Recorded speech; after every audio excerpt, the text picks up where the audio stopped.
നമസ്കാരം. ബോക്സ് ഓഫീസിലേക്ക് സതുരംഗവേട്ടൈ, ഇതിഹാസ എന്നീ ചിത്രങ്ങളാണ് ഈ എപ്പിസോഡിൽ. യുക്തിയുടെ അളവുകോൽ കയ്യിലെടുക്കാതെ കണ്ണും കാതും കൊടുത്താൽ കിട്ടുന്ന നല്ല ചലച്ചിത്രാനുഭവമാണ് ഇതിഹാസ. ആരും വിശ്വസിക്കാത്ത ഒരു കഥയെ വളരെ രസകരമായി അവതരിപ്പിക്കുന്നുണ്ട് ഈ ചിത്രം. You make me feel good. You make me feel good. You make me feel so good. Oh baby, yeah.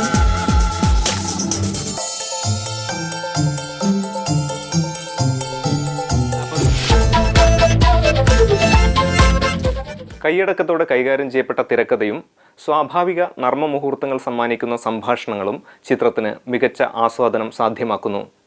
ആദ്യ ചിത്രം പ്രേക്ഷകരിലെത്തിച്ച സംവിധായകൻ ബിനു എസ് കാലടിയെ അഭിനന്ദിക്കാനും ഈ ചിത്രം വക നൽകുന്നു.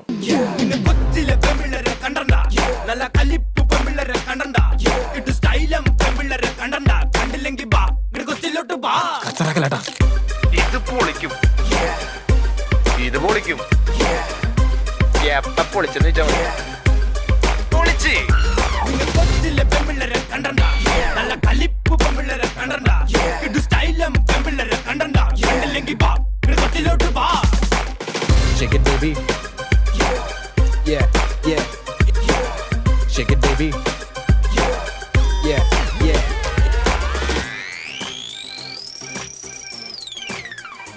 ആളിയാ വന്നേ. ആരടാ അത്? നിന്നെ തൂക്കിക്കൊല്ലാമെന്ന പെണ്ണാന്നോ?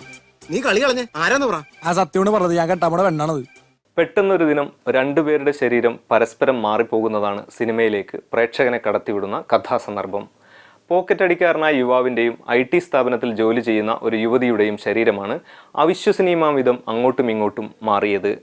സ്വന്തം മനസ്സും മറ്റൊരാളുടെ ശരീരവുമായി ജീവിക്കേണ്ടി വരുന്ന ഇരുവരും കടന്നുപോകുന്ന സാഹചര്യങ്ങൾ ധാരാളം നർമ്മ മുഹൂർത്തങ്ങൾ സൃഷ്ടിക്കുന്നു. ഒരു സുപ്രഭാതത്തില് പെണ്ണാണായി മാറിയെന്ന് പറഞ്ഞ ആരെങ്കിലും വിശ്വസിക്കോ? ഫുള്ളും പെണ്ണായ പിന്നെ അതിപ്പോ എങ്ങനെ സംഭവിക്കാനാണ്? ഞാൻ നോക്കട്ടെ. പട്ടിയും പൂച്ചൊന്നുമല്ലല്ലോ, പെണ്ണായിട്ടല്ലേ മാറിയത്. ഞാനൊരു പെണ്ണാവാൻ വേണ്ടി എന്തോ ഒരു ആശയം അറിയാമോ? ഇത് ഈ ലോകത്തിലെ ആദ്യത്തെ സംഭവിക്കല്ലേ യാണ് പെണ്ണായി മാറിയത്. കലുഷിത ജീവിത യാഥാർത്ഥ്യങ്ങളിൽ നിന്നും ഉദാത്ത ചിന്തകളിൽ നിന്നും മനസ്സിനെ വേർപെടുത്തി കുറച്ചു സമയം സിനിമയിലെ കഥാപാത്രങ്ങൾക്കൊപ്പം സഞ്ചരിക്കാനുള്ള സന്നദ്ധത പ്രേക്ഷകൻ കാണിച്ചാൽ ചിരിക്കാനും ആസ്വദിക്കാനുമുള്ള വക ഇതിഹാസയിലുണ്ട്.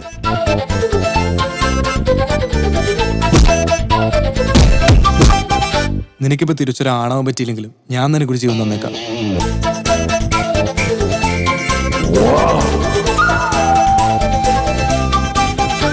യാദൃച്ഛികമായി മാന്ത്രിക മോതിരം അണിഞ്ഞതിലൂടെ ആൽവിയുടെ ആണുടലും ജാനകിയുടെ പെണ്ണുടലുമാണ് പരസ്പരം മാറിപ്പോയത്.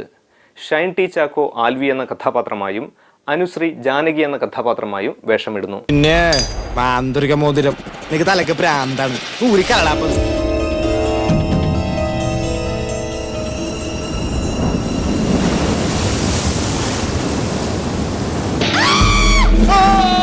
ഒരു സുപ്രഭാതത്തില് പെണ്ണാണായി മാറിയെന്ന് പറഞ്ഞ ആരെങ്കിലും വിശ്വസിക്കോ? ഇങ്ങനെ നിന്നെ കണ്ടിട്ട് എനിക്ക് പോലും നിന്നെ ലൈൻ അടിക്കാൻ തോന്നുന്നു.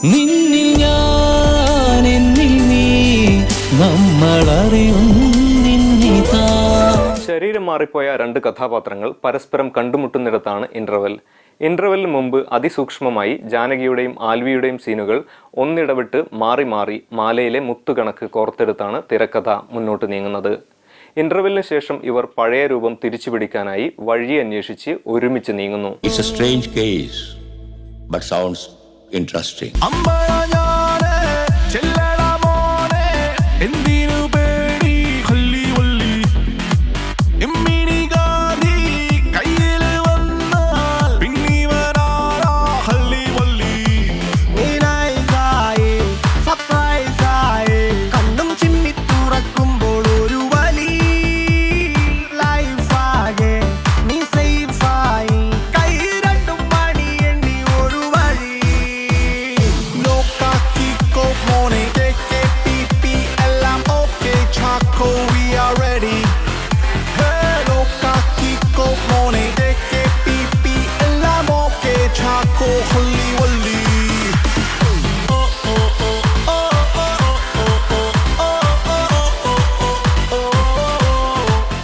പരാജയപ്പെട്ടു പോകാൻ സാധ്യത കൂടുതലുണ്ടായിരുന്ന പ്രമേയ സ്വീകരണമായിരുന്നു ഇതിഹാസയുടേത്.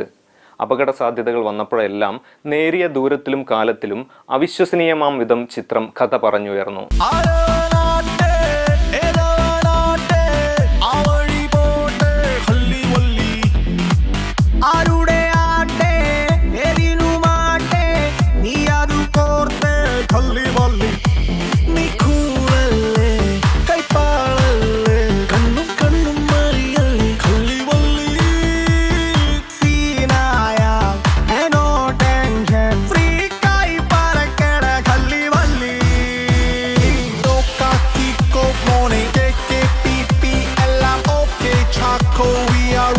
മുഖ്യധാര ഹാസ്യതാരങ്ങൾക്ക് പകരം കടന്നു വന്ന പുതുമുഖങ്ങളിൽ സുരക്ഷിതമായിരുന്നു ചിത്രത്തിന്റെ കോമഡി ട്രാക്ക്. അബദ്ധജടിലമെന്നോ യുക്തിയില്ലായ്മയെന്നോ തോന്നുന്ന സാഹചര്യങ്ങളെല്ലാം സിനിമാറ്റിക്കായി അവതരിപ്പിച്ചെടുത്താണ് സംവിധായകന്റെ മിടുക്ക്. ആക്ഷനും കട്ടുമെല്ലാം കറക്റ്റ്. ഫുള്ളും പെണ്ണായ പിന്നെ അതിപ്പോ എങ്ങനെ സംഭവിക്കാനാണ്? ഞാൻ നോക്കട്ടെ. പട്ടിയും പൂച്ചയൊന്നുമല്ലല്ലോ, പെണ്ണാട്ടല്ലേ മാറിയത്. ഞാനൊരു പെണ്ണാവാൻ വേണ്ടി എന്തോ ഒരു ആശയം. ആക്ഷൻ രംഗങ്ങൾ ഉൾപ്പെടെയുള്ള സീനുകളെല്ലാം ചിത്ര സംയോജകന്റെ കയ്യൊപ്പുമുണ്ട്. സ്ലോ മോഷൻ രംഗങ്ങളിലും മാന്ത്രിക മോതിരം പ്രാധാന്യത്തോടെ അവതരിപ്പിക്കുന്ന ഇടങ്ങളിലും ദീപക് ദേബിന്റെ പശ്ചാത്തല സംഗീത സംവിധാനവും കൊള്ളാം. നീ പെണ്ണായ പിന്നെ വെറുതെ 8ന്റെ പണിയാണ് കിട്ടുന്നത്.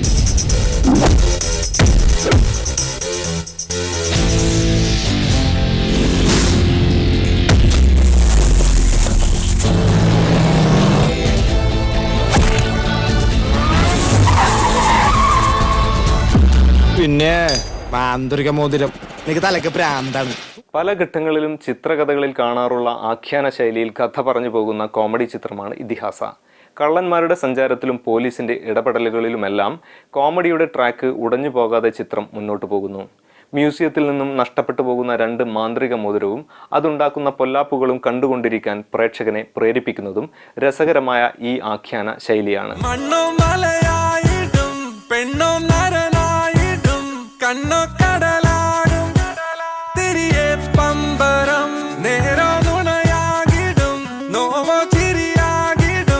എല്ലാം കുളമാക്കും കീലുകിൽ പമ്പരം ആരാനും അറിവേകാതെ തിരിയും മറിയും പലതായ ജീവിതം മായ പമ്പരം നേരവും മാറും പമ്പരം.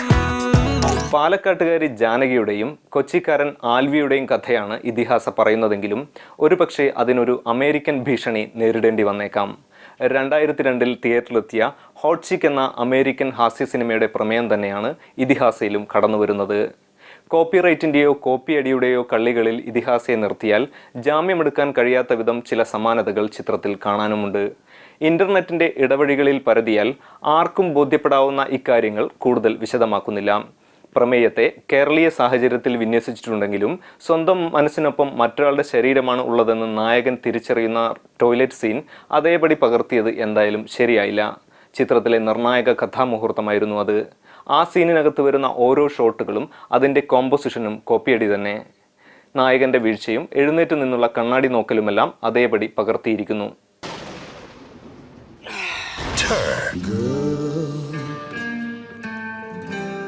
You'll be a woman soon.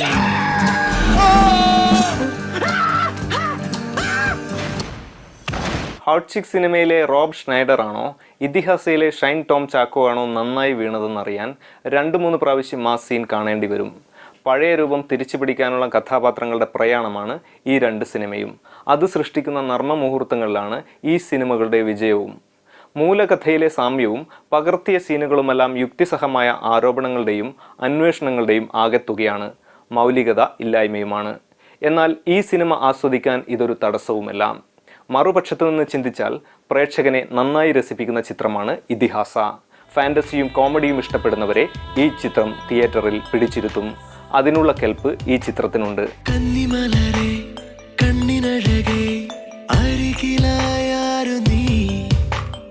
എന്നിലലിയാൻ മഞ്ഞുമഴയായി എന്തിനായി വന്നു നീ കന്നിമലരെ കണ്ണിനഴകെ അരികിലായാരു നീ എന്നിലലിയാൻ മഞ്ഞുമഴയായി എന്തിനായി വന്നു നീ